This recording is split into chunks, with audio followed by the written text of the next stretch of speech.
నాకు డాక్టర్ గారు గర్భసంచి ఆపరేషన్ కి రోబోటిక్ సర్జరీ చేస్తా అన్నారు. రోబోటిక్ సర్జరీ అంటే ఏంటి? రోబో ఏమైనా వచ్చి చేస్తారా సర్జరీ? రోబో సినిమా 2-3 సార్లు చూసేస్తే మనకి అర్థమైపోద్ది. చూసేద్దాం.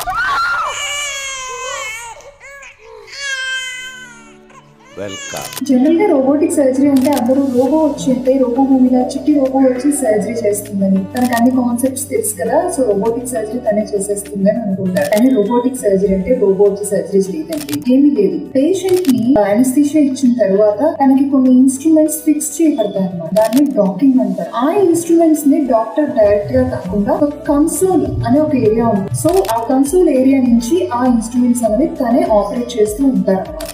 ఇలా రోబోటిక్ సర్జరీ చేయించుకోవడం వల్ల వచ్చే అడ్వాంటేజెస్ ఏంటి? ఫస్ట్, డాక్టర్ కి ఒక 3D విజన్ ఉంటుంది అండ్ ఆ మూవ్మెంట్స్ కూడా చాలా ప్రిసైజ్ గా ఉంటాయి, చాలా కన్ఫైన్డ్ గా ఉంటాయి.